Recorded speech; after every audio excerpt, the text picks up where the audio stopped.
Welcome to the Deep Dive. Today we're diving into something that affects pretty much everyone, taxes.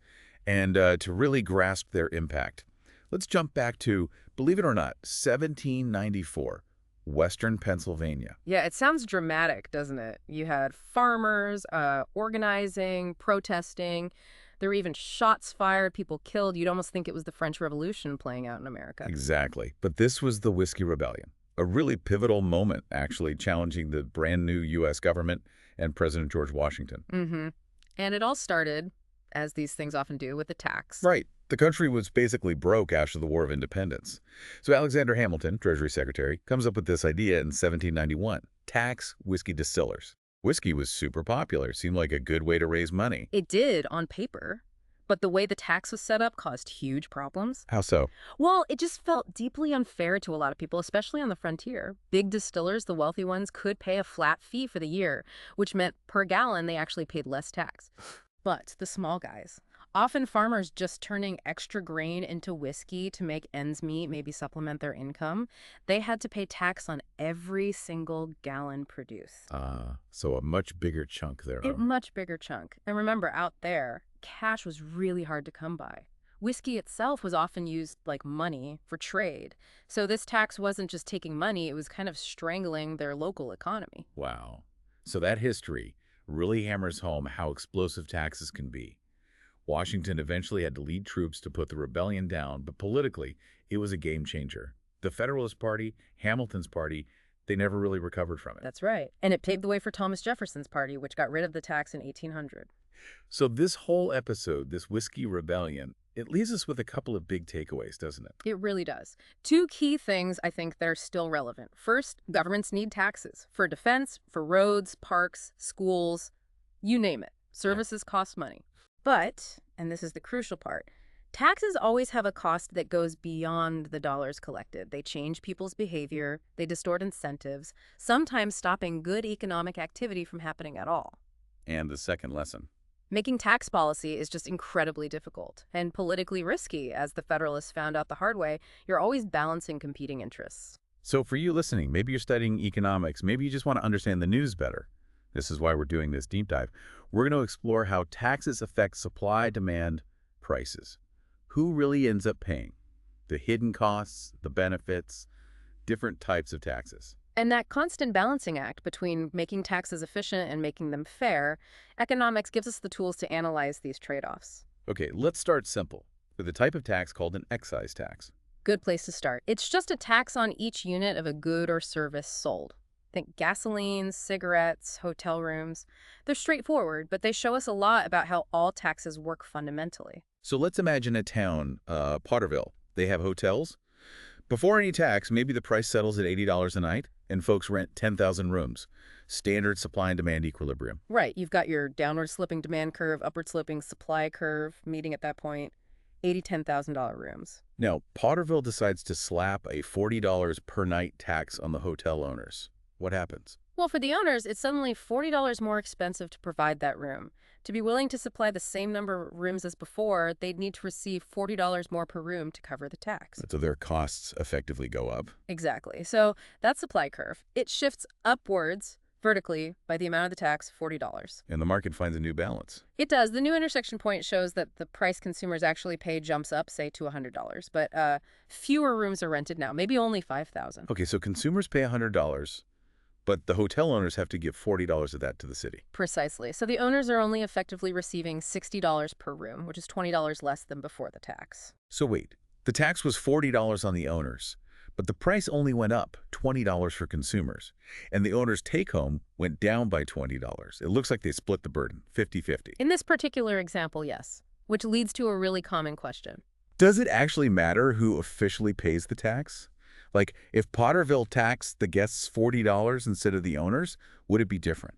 Great question. And the economic answer is, surprisingly, no. It doesn't matter who legally hands over the money. Really? How does that work? An excise tax creates what economists call a wedge. It's the difference between the price consumers pay and the price producers receive. That $40 wedge exists regardless. Okay. So if you tax the guests $40, their willingness to pay any given sticker price drops by $40 because they know they have to pay the tax on top. This shifts the demand curve downward by $40. Ah, so demand shifts instead of supply this time. Right. The market price, the sticker price hotel owners receive, will actually fall, maybe to $60, but the guests have to pay that $60 plus the $40 tax. Meaning they're still paying $100 total? Exactly. And the owners are still receiving $60, and the number of rooms rented still falls to 5,000. The economic outcome, the final prices paid and received, the quantity, it's identical. Who really bears the burden, what we call the tax incidence, is the same. Okay, that's counterintuitive. So if it's not about who officially pays, what actually determines who bears more of the burden? You said it was split 50-50 in the hotel example, but is it always? No, definitely not always 50-50.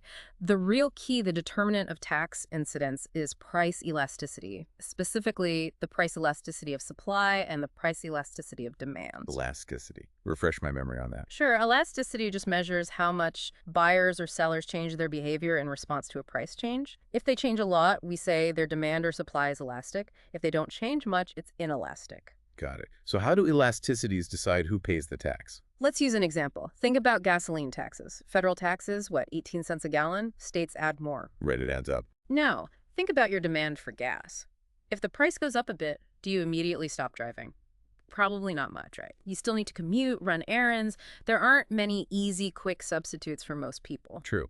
My driving doesn't change that much day to day based on gas prices. So your demand is relatively inelastic. But what about the suppliers, the oil companies? They have some flexibility. They can adjust production levels, maybe shift crude oil to make other products if gasoline isn't profitable enough. Their supply is generally more elastic than consumer demand. Okay, inelastic demand, elastic supply for gas. So imagine a new $1 per gallon tax. Because consumers don't really change their behavior much in elastic demand, and producers can adjust elastic supply, producers can pass most of that tax on to you, the consumer. Yeah, so if the pre-tax price was $2, maybe the post-tax price jumps to $2.95. You're paying 95 cents more. The producers, they only effectively receive $1.95, just 5 cents less than before. The burden falls almost entirely on the consumer. Because we're kind of stuck buying it, relatively speaking. Exactly. That's the general principle. When demand is less elastic than supply, the burden falls mainly on consumers. This applies to things like cigarettes, alcohol, two goods, where demand tends to be inelastic. Okay, makes sense. So what about the other way around? When do producers get stuck with most of the bill? Let's think about, say, a tax on downtown parking spaces. Imagine a $5 per day tax. Okay. Now, as a driver, you probably have lots of options, right? Park further away and walk, take a bus, maybe use a ride share, find a different garage. Your demand for that specific parking is likely quite elastic. A price increase makes you seriously consider alternatives. Yeah, I definitely shop around or change my plans if parking jumped $5. But what about the owner of that parking garage? What else can they easily do with that big concrete structure? Not much, right? Their ability to switch to supplying something else is very limited. Their supply is very inelastic. Stuck with a parking garage? Pretty much. So you have elastic demand, consumers can easily walk away, and inelastic supply, producers are stuck. Who bears the burden of that $5 tax? The producers. Mostly, yes. The price consumers pay might only go up a little, say from $6 to $6.50, an increase of just 50 cents. But the garage owner, after paying the $5 tax, they're only taking home $1.50 effectively. That's $4.50 less than before. They absorbed almost the entire tax. Wow, big difference. It really is. So the other general principle, when supply is less elastic than demand, the burden falls mainly on producers. Think about taxes on selling an existing house. Sellers often need to sell inelastic supply, while buyers have choices, elastic demand. Sellers often end up eating a large chunk of transaction taxes. So the rule is, whoever is less flexible, less able to change their behavior in response to the price change caused by the tax, they're the ones who bear more of the burden. That's the nutshell version, yes. Elasticity, not the law about who writes the check, determines tax incidence. Okay, this has huge real-world implications. What about something like the FICA tax, the payroll tax for Social Security and Medicare? The law says it's split 50-50 between workers and employers. Right, that's what your pay stub looks like. Half seems to come from you, half from your employer. But based on what you just said, is it really 50-50? Most economists would say no, probably not even close. The consensus is that workers actually bear most, if not practically all, of the FICA tax burden. How? Apply the elasticity rule for us. Okay. Think about the demand for labor that's firms hiring workers. Is it elastic or inelastic? Well, firms have options. If labor costs, including their share of FICA, get too high, they can invest in machines, hire fewer people, maybe outsource. So the demand for labor is relatively elastic. Okay, firms have flexibility. What about the supply of labor, us workers? The supply of labor overall tends to be very inelastic. Most people need to work a certain amount to live. Small changes in their take-home pay don't drastically change the total hours people are willing to work across the economy. Yes, some individuals might adjust hours, but the overall supply curve is steep. So elastic demand for labor, inelastic supply of labor. Means the burden falls mainly on the side with the inelastic curve, the workers. Through lower wages than they'd get otherwise. Exactly. Even though the employer sends half the payment, the existence of that employer-side tax likely suppresses the wages workers receive in the first place. The worker effectively pays most of it through a lower starting wage. That's significant. Especially since, as you mentioned, FICA is often the biggest tax people pay, right? For about 70% of American families, yes. FICA is 15.3% for most workers, up to a cap, and that often outweighs their federal income tax burden. Understanding the true incidence is pretty important. Okay, let's shift gears slightly. We know why governments tax for revenue. How do we actually figure out how much revenue a tax brings in? It's pretty straightforward graphically. Back to Potterville's $40 hotel tax. The tax reduced the number of rooms rented to 5,000. The revenue is simply the tax rate, $40 times the quantity transacted after the tax, 5,000 rooms. So 40 times $5,000, $200,000 in revenue for Potterville. Correct. You can visualize it as a rectangle on the graph. The height is the tax wedge, $40, and the width is the quantity, 5,000. The arrow of that rectangle is the tax revenue. But here's something tricky. Does doubling the tax rate always double the revenue? Ah, good question. And the answer is no, because raising the tax rate usually shrinks the quantity transacted even further. Right, fewer hotel rooms rented in our example. Exactly. So let's say Potterville considered a $20 tax instead of $40. Maybe at that lower rate, 7,500 rooms would have been rented. Revenue.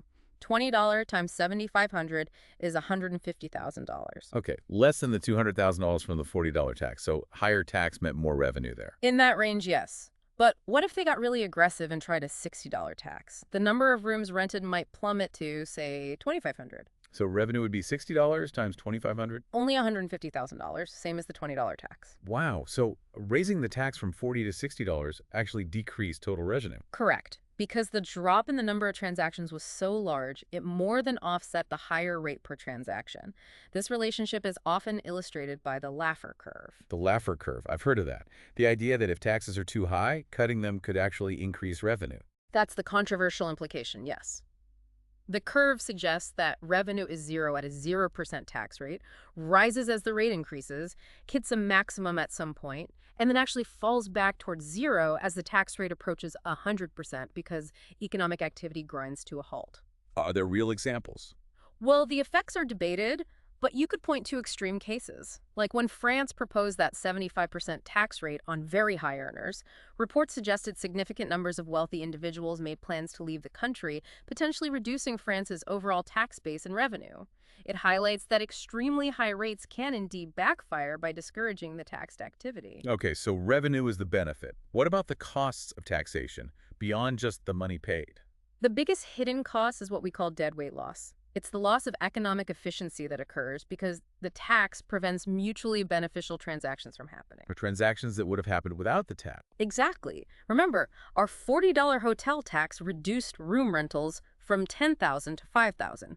That means 5,000 potential transactions where a guest was willing to pay a price the owner was willing to accept, somewhere between $60 and $100, never occurred because the tax made them impossible. And that's a loss. It's a loss to society. Before the tax, those transactions would have generated surplus for both the guest, consumer surplus, and the owner, producer surplus. The tax prevents that creation of value. The government gets revenue, which is a transfer of surplus, but the deadweight loss is surplus that just vanishes. Nobody gets it. Graphically, how does that look? You can see it as two triangles on the supply and demand graph, wedged between the old equilibrium quantity and the new lower quantity. They represent the value of those lost transactions. The bigger the tax wedge and the more the quantity falls, the larger the deadweight loss triangle becomes. So taxes cost more than just the revenue they raise because of this lost efficiency. Usually, yes. There's a key exception, though. If a tax doesn't reduce the quantity bought and sold, if demand or supply is perfectly inelastic, then there's no deadweight loss. The tax just transfers surplus to the government without creating inefficiency. Are there other costs besides deadweight loss? Yes, we also have administrative costs. These are the real resources used up just in the process of taxing. Think about the cost of running the IRS, the time you spend filling out tax forms, the money businesses spend on tax accountants, even resources spent on tax evasion. All that effort could, in theory, be used for something more productive. So the total inefficiency is deadweight loss plus these administrative costs. That's right. So if you're a policymaker trying to be smart about taxes, how do you minimize these costs? Again, it comes back to elasticity. Remember how elasticity determines incidence? It also determines the size of the deadweight loss. Think about it. Deadweight loss comes from transactions not happening. If demand or supply is very elastic, people react strongly to the tax, the quantity transacted falls a lot, and the deadweight loss triangle is large. If demand or supply is inelastic, people don't change their behavior much, the quantity doesn't fall much, and the deadweight loss is small. So to minimize inefficiency, you should tax goods with inelastic demand or supply. Generally, yes. If your goal is just to raise revenue with the least possible economic distortion, taxing things people will buy anyway, regardless of price, is the most efficient way. But what if your goal isn't just revenue? What if you want to change behavior, like discourage smoking? Then you do the opposite. You tax goods with elastic demand or supply because that will cause the biggest change in quantity consumed, achieving your policy goal more effectively, even if it creates a larger deadweight loss. Let's apply that to taxing tobacco. Governments want people to smoke less, but they also want the revenue. Exactly. It's a bit of a dual motive. And what we've seen is that cigarette taxes have gone up a lot. States like Louisiana, Kansas, Nevada imposed big hikes. And what happened? Well, sales did fall, which was part of the goal. But because the demand for cigarettes is relatively inelastic, smokers don't quit easily just because of price. The percentage decrease in quantity was smaller than the percentage increase in the tax. Meaning total tax revenue actually went up. Significantly, yes. In pretty much all cases where states raised cigarette taxes substantially, revenues increased. It shows taxing inelastic goods can be effective for revenue generation, even while nudging behavior slightly. Okay, we've spent a lot of time on efficiency and costs. But there's another huge piece of the puzzle. Tax fairness.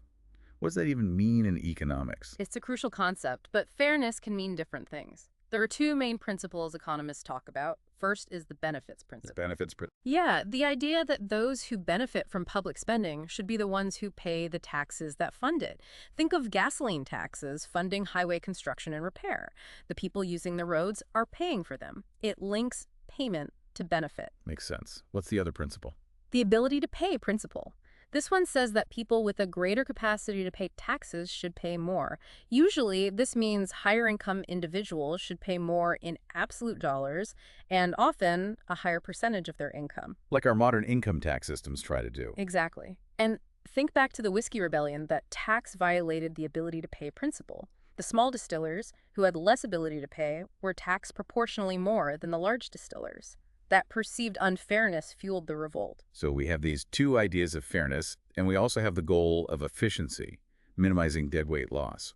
How do policymakers balance all this? It seems like they often conflict. They absolutely do. That's the fundamental trade-off between equity and efficiency in tax design. It's one of the hardest problems. Can you give an example? Sure.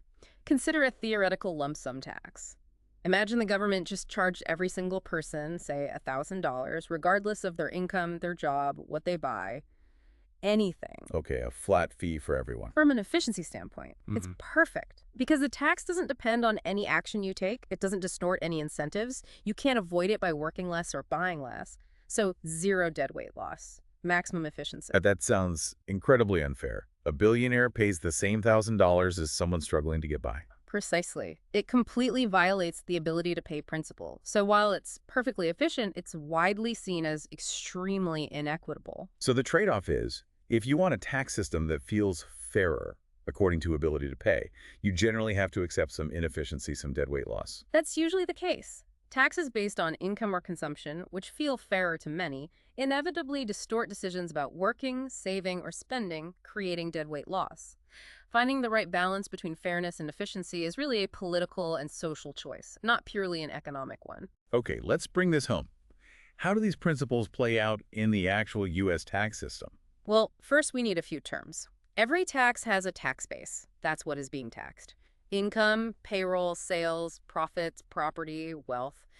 And a tax structure, how the tax depends on the base. And that structure can be different types, right? Right. A proportional tax, or flat tax, takes the same percentage of the base from everyone.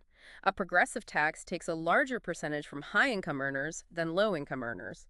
And a regressive tax takes a smaller percentage from high-income earners. So progressive means the rich pay a higher rate. Regressive means the poor pay a higher rate proportionally. Essentially, yes, as a percentage of their income or base. Now, highly progressive taxes might seem fairest under the ability to pay principal, but they can also create incentive problems if the marginal tax rate gets too high. Marginal tax rate. That's the tax rate on an additional dollar of income. If your marginal rate is, say, 75%, it means for every extra dollar you earn, the government takes 75 cents. That can really discourage working extra hours or taking investment risks.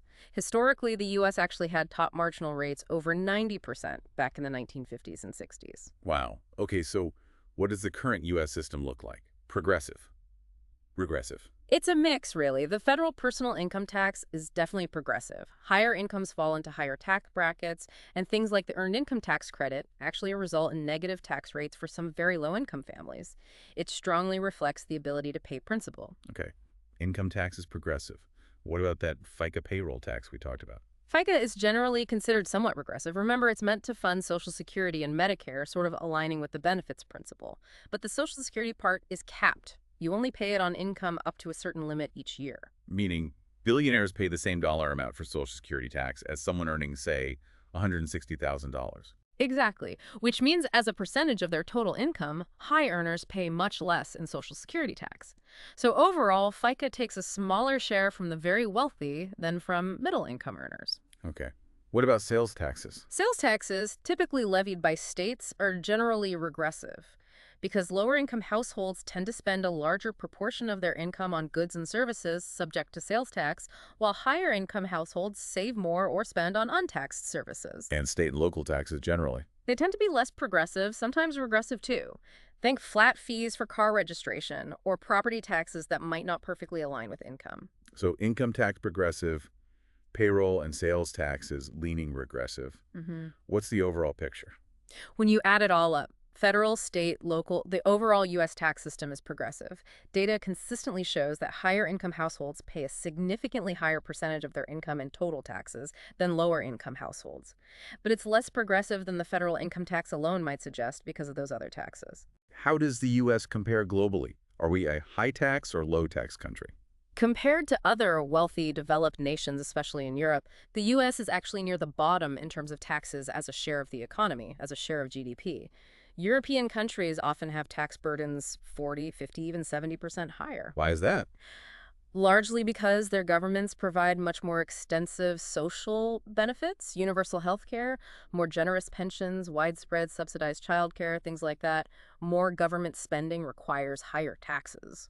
So why is the U.S. system such a mix of progressive and regressive elements? Two main reasons stand out. One is the different levels of government. State and local governments worry about tax competition. If they make their taxes too progressive, wealthy residents or businesses might just move to a state with lower taxes. The federal government doesn't face that same pressure. So states might lean towards less progressive taxes to stay competitive. Potentially, yes. The second reason is that different taxes are often justified by different principles. The federal income tax is largely built on ability to pay. The payroll tax is more linked to the benefits principle, funding specific programs like Social Security and Medicare. Sales taxes are primarily for state revenue, so you end up with this patchwork system reflecting different goals and constraints. This also touches on that debate about taxing income versus taxing consumption, doesn't it? It does. Taxing income, especially investment income, can be seen as discouraging saving and investment, maybe slowing economic growth. A consumption tax, like the value-added tax or VAT common in Europe, taxes spending instead of earning. That might encourage saving. But VATs are harder to make progressive. Generally, yes. It's simpler to tax everyone's consumption at the same rate, which tends to be regressive. Making a VAT progressive is complex, which is one barrier to adopting it in the US. And you can really see these different choices playing out when you compare states. Look at, say, California versus Texas. Okay, California has a high state income tax, Texas has none. Right. So you might assume Texas is low tax for everyone. But if you look at the average tax rate across different income groups, including sales and property taxes, it's interesting. California's system, with its progressive income tax and credits, actually results in lower average tax rates for roughly the bottom half of the income distribution compared to Texas. Really? Yeah, but for high-income earners, California's rates are much, much higher than Texas's. It just shows that tax policy isn't one size fits all. Choices about what to tax and how inevitably benefit some groups more than others. Low tax depends on who you are. Wow, okay, so wrapping this all up, taxes are clearly essential, but man, they are complicated. They really are. The key things to remember seem to be who really pays depends on elasticity, not just who writes the check. Taxes usually create inefficiency deadweight loss beyond the revenue collected. And there's this constant difficult trade-off between making the system efficient and making it fair based on principles like benefits received or ability to pay. That's a great summary. And hopefully, understanding these core ideas helps you, the listener, make more sense of economic news, perform better in your courses, and just think more critically about tax policy debates. Look for the hidden burdens, the trade-offs, the reasons why a tax might be structured a certain way. And maybe a final thought to leave you with, something a bit different. Think about companies like Microsoft that have implemented an internal carbon tax. They charge their own divisions a fee for the carbon emissions they generate. Right, they even doubled it recently. Why would a company do that? Voluntarily tax itself, potentially reducing short-term profits? How does that internal tax work like a government tax? Not just raising revenue internally, but trying to change behavior, to incentivize divisions to reduce their carbon footprint to meet a larger company goal. It's a fascinating parallel. It shows these principles of using price mechanisms, like taxes, to influence incentives aren't just for governments. They Right. apply anywhere you're trying to align individual actions with a broader objective. Lots to think about there. Indeed. Well, thank you for joining us for this deep dive into the economics of taxes. We hope it clarified these important concepts for you. Last Minute Lecture Team. A warm thank you from the Last Minute Lecture Team.